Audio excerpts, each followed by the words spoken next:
रीता कुमारी के कथा संसार में आज सुनते हैं पटना की जानी मानी लेखिका रीता कुमारी जी की एक और कहानी, भटकाव। कहानी सुनाने से पहले आप सबों से अनुरोध है कि आप सब अगर इस चैनल पर नए हैं तो इसे सब्सक्राइब कर लें, लाइक करें और अपने विचार लिखना तो बिल्कुल न भूलें। तो चलिए सुनते हैं कहानी, भटकाव।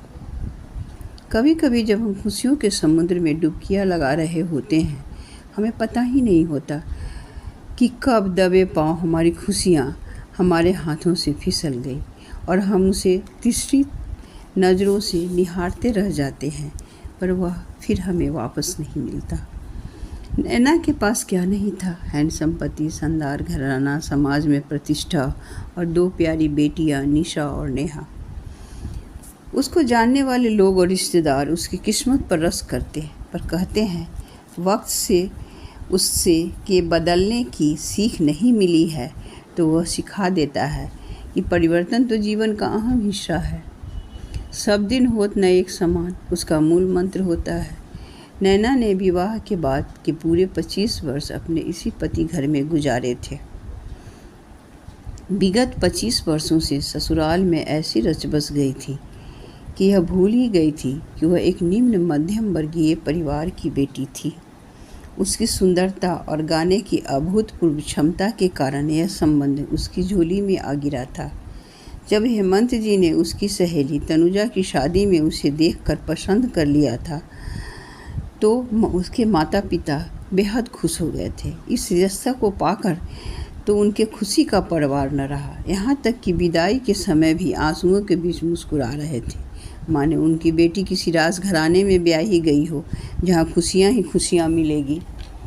इस शादी से कोई परेशान था तो वह थी नैना, क्योंकि वह 20 वर्ष की उम्र में नहीं शादी करना चाहती थी।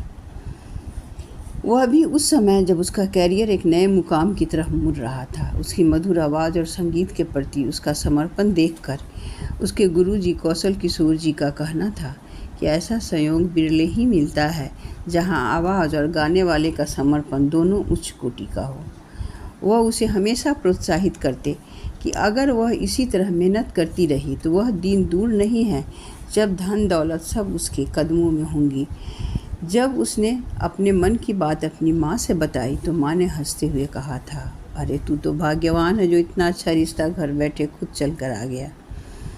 संगीत को लेकर जो तुम झूठे सपने की उड़ान भर रही हो वह जल्दी ही धराशायी हो जाएगा, तब हाथ मलती रह जाओगी। इसलिए भाग्य से मिले इस रिश्ते को थाम और अपने जीवन में आगे बढ़। इससे तुम भी सुखी रहोगी और तुम्हें देखकर हम भी खुश रहेंगे। चाहोगी तो शादी के बाद भी इस क्षेत्र में आगे बढ़ सकती हो। माँ पापा की खुशी देख वह चाहकर भी शादी के लिए ना नहीं कर सकी। जब माता पिता खुश और संतुष्ट हो तो बेटियों की खुशी दुगनी हो जाती है। शादी के पहले उसने रेडियो स्टेशन में गाने के लिए आवेदन दे रखा था। बाद में जब उसे आवेदन की स्वीकृति की सूचना मिली, नैना ने दबी जुबान में हेमंत जी से रेडियो स्टेशन में ज्वाइन करने की बात की तो उन्होंने साफ इनकार कर दिया। नैना ने दिल पर पत्थर रख इसे अपनी नियति मान अपने सारे सपनों को तिलांजलि दे घर परिवार में पूरी तरह रम गई थी। जिस गाने पर रीझ कर उसका विवाह हुआ था, अब घर में उसी की कोई कद्र नहीं थी। वह छुप छुप कर अपने गाने के शौक़ को पूरा करती तो उसे सुनते ही हेमंत जी बिगड़ जाते। इस घर में तो चैन से एक पैर बैठना भी मुश्किल है। वह चाह कर भी अपने वजूद के लिए संघर्ष नहीं कर पाई। देखते देखते शादी के पूरे 25 वर्ष गुजर गए। उसकी दोनों बेटियां मेडिकल की पढ़ाई पूरी कर ली और दोनों की शादी भी हो गई। इस दौरान उसके माता पिता, सास ससुर सभी उसे छोड़कर स्वर्ग सिधार गए। वह पूरी तरह अकेली पड़ गई थी। जीवन की सारी हलचल जैसे समाप्त हो गई। एक खामोशी, एक सन्नाटा सा उसके जीवन में पसर गया था। हेमंत जी अपने काम में व्यस्त रहते। कॉलेज से घर आते ही साथ में या पीछे से उनके अंडर में पीएचडी करने वाले स्टूडेंट आ जाते। उसने एक बार फिर संगीत को अपने जीवन में अहमियत देने की कोशिश की। इस बार हेमंत जी ने ज़्यादा विरोध नहीं किया। हेमंत जी अपनी दुनिया में व्यस्त रहते और नैना अपने रियाज में। इन दिनों उनके अंडर में एक लड़की सुनंदा पीएचडी कर रही थी। उनके घर आते ही वह भी आ जाती अपने लाव लश्कर के साथ। उसे दीदी कहती और दीदी के रियाज में खलल ना पड़े इसलिए समय समय पर काफ़ी चाय खुद बना कर ले जाती। पर नैना देख रही थी उसकी लीला। उसमें कहीं से भी शिष्यों वाली तमीज़ और तहजीब नज़र नहीं आता। पूरी तरह सोन चिड़ैया बनी गुरुजी के साथ घूमती फिरती, साथ ही घर में भी अपने पैर पसारने लगी थी। जब भी नैना के पास बैठती उसके नाम के कसीदे पढ़ते रहती। नैना से बड़ी बहन का रिश्ता जोड़ हमेशा उसके गले में आ लगती। यहाँ तक तो ठीक था, पर वह जब अपने गुरुजी को अपना जीजा बना उनके गले लगने लगी तो नैना का माथा ठनका। रिश्तों और संबंधों की हम कितनी भी ओट क्यों न लें, गलत संबंध के राज खुल ही जाते हैं। पहली बार नैना को महसूस हुआ, शायद इसी को त्रिया चरित्र कहते हैं। उसे लगा अब पानी उसके सर के ऊपर से बहने लगा है। अब भी अगर कुछ नहीं की तो उसका दम घुट जाएगा। जब भी वह उन दोनों के विरुद्ध कुछ कहना चाहती, हेमंत जी के मीठे और आत्मीयतापूर्ण बोल उसके कदम रोक लेते। अक्सर हेमंत जी अपनी सभी सफलताओं का श्रेय उसी को देते। आज मैं जो कुछ हूँ अपनी बेटर हाफ की वजह से हूँ। जीवन में हर कदम पर इसने मेरा साथ दिया है। उस दिन नैना का शक विश्वास में बदलने लगा था जब हेमंत जी के एक दोस्त केशव ने उन्हें टोका था, भाभी आपने किसे अपना बहन बना लिया है? सारी दुनिया को समझ में आ रहा है कि आपने बहन बनाया है। वह बहन नहीं है बल्कि आपके आस्तीन में सांप पल रहा है। पर लगता है आपको कुछ भी समझ में नहीं आता है। केशव जी की बातें सुन वह स्तंभित रह गई थी। दूसरे दिन जब नैना अचार धूप में डालने जा रही थी, स्टडी में हेमंत जी सुनंदा को कुछ लिखवा रहे थे तो वह उनके इतने करीब आ गई थी कि वह चीख उठी। ऐसा कौन सा नोट्स लिखवा रहे हैं कि सुनंदा उनके इतने करीब चली गई है और उसे जाने की ज़रूरत पड़ गई है। बाहर पहुंची ही थी कि स्टडी रूम से आवाज़ आई, तुम नैना की चिंता क्यों करती हो? वह तो वैसे ही ब्रेनलेस औरत है। वह सिर्फ खाना बनाना और अपने पति का सेवा करना जानती है। उसे इसी खुशफहमी में जीने दो। वह इस घर की मालकिन है और तुम मेरे दिल की मालकिन हो। विद्रोह करना वह जानती नहीं। अगर विद्रोह पर उतरी तो बाहर का रास्ता दिखा दूंगा। वैसे भी वह जाना भी चाहे तो जाएगी कहाँ? माता पिता है नहीं, बहन इतनी दूर है कि बरसों से मुलाकात नहीं हुई। सब सुनकर नैना को ऐसा लगा जैसे किसी ने अचानक उसके पैरों तले से ज़मीन खींच ली हो। वह जरबत बैठी रह गई। यानी कि योजनाबद्ध तरीके से पति ने उसे तोड़ देने की पूरी योजना बना रखी थी। उसके निस्वार्थ प्रेम और समर्पण का उसके पति ने यह प्रतिदान दिया था। उसे लगा अब भी कुछ नहीं की तो धीरे धीरे भरता जहर उसे स्लो डेथ की ओर ले जाएगा। दूसरे ही दिन जब सुनंदा चाय बनाने किचन में आई, सुनंदा को कठोरता से रोक खुद ही चाय बनाकर भिजवा दी। उसके इस व्यवहार से हेमंत जी को समझा दिया कि उनकी पत्नी उतनी भोली नहीं है जितना कि वह समझते हैं। तब उन्होंने उसकी क्षमताओं पर प्रश्न चिन्ह लगाने शुरू कर दिए। अक्सर उसे अनादर से दुत्कार देते, तुम सुनंदा की बराबरी करना चाहती हो, 4 लाइन हिंदी की तो ठीक से बोल नहीं सकती हो और सोचती हो उसी की तरह तुमसे बातें करूं। कोई तुमसे क्या बातें करेगा? किचन और घर परिवार के अलावा कोई बात है तुम्हारे पास किसी से बातें करने के लिए? उसके कुछ भी बोलते ही उबल पड़ते। जिस बात की समझ नहीं हो उस पर अपनी राय जाहिर मत किया करो। नैना समझ गई थी मन के कटघरे में खड़ा अपराधी अपने जघन्य अपराध की पैरवी कर रहा था, पर इस बात से अनभिज्ञ है कि उड़ने वाली चिड़ियाँ कभी किसी एक आंगन का होकर नहीं रहती। चाहे कितना भी गुणगान कर लो, दाना समाप्त होते ही दूसरे आंगन का रुख कर लेती है। उनकी सोन चिड़िया भी इस घर की डाली पर ज़्यादा दिनों तक टिकने वाली नहीं थी। वह चाहती तो अपने प्रेमांध विवेक शून्य पति को तरह तरह के तानों से बीध सकती थी और उसके संस्कार आरे आ जाते थे।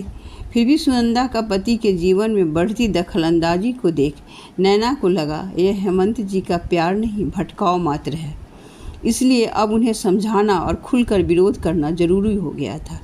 जब उसने उन्हें समझाना और विरोध करना शुरू किया तो हेमंत जी ने भी अपना मुखौटा उतार फेंका। कभी तुम्हारी सुंदरता और तुम्हारे गायन से प्रभावित हो तुमसे शादी जरूर कर ली थी, पर तुम्हारा बौद्धिक स्तर मेरे बराबर की नहीं थी, इसलिए मेरे दिल में कभी जगह नहीं बना सकी। सुनंदा और मेरे बीच भले ही उम्र का फासला है, पर बाकी के सारे गुण समान हैं। वह मुझे प्यार भी बहुत करती है। प्यार तो प्यार है जो किसी भी उम्र में किसी से भी हो सकता है। फिर भी हम दोनों तुम्हें घर छोड़ने के लिए नहीं कह रहे हैं। जैसे रहती हो वैसे अब भी रहो, सिर्फ अपना मुंह कान बंद रखो, वरना मेरे नाम के सहारे जो इज्जत से जी रही हो वह भी छीन जाएगा। फिर दर दर की ठोकरें खाती फिरना। वह सुन बैठी रह गई थी, जैसे वह अकेली निस्सहाय एक निर्जन स्थान में बैठी हो। कैसी विकट स्थिति थी। रात निर्जला आँखों में कटी। पेड़ पौधों को भी लगातार अपशब्द कहो तो सूख जाते हैं, पर वह तो महीनों से अपशब्द सुन रही थी। पर उसने हिम्मत नहीं हारी। कुछ महत्वपूर्ण फैसले अकस्मात ही लिए जाते हैं। नैना भी अकस्मात ही फैसला लिया कि अपने एकमात्र बचे हुए हितैषी और आत्मीय स्वजन अपने गुरुजी से अपना पथ प्रदर्शन करने के लिए कहेगी। फिर एक दिन सब कुछ छोड़ छाड़ कर अपने पति के नाम एक पत्र छोड़कर अपने गुरुकुल चली आई, जहां उसके पिता तुल्य गुरुजी उनकी उदारता और सहृदय पत्नी गायत्री देवी, जिन्हें वह काकी माँ कहती थी, दोनों ने ही बड़े प्यार और सम्मान से उसका स्वागत अपने घर में किया। वैसे भी वह निसंतान दंपति उसे हमेशा अपना बेटी ही मानते थे। उस बेटी के उदास आँखों में जमी घनीभूत पीड़ा को देख उसके दुर्भाग्य की कहानी उन्हें समझने में देर नहीं लगी थी। दोनों ने मिलकर टूटे बिखरे नैना को संभाल लिया था। फिर उन्होंने उसे अपना पूरा स्कूल यह कहकर सौंप दिया था कि यह स्कूल, यह घर और हम दोनों कल भी तुम्हारे थे, आज भी तुम्हारे हैं। मैं चाहता हूँ इस संगीत विद्यालय की उत्तराधिकारी तुम ही बनो। वैसे भी मैं अपने काम से अब अवकाश लेना चाहता हूँ। फिर भी अंतिम फैसला तुम्हारा ही होगा। हम लोग कोई दबाव नहीं डालेंगे। नैना ने भी तुरंत फैसला लिया। वह अब गुरुजी का कार्यभार संभालेगी।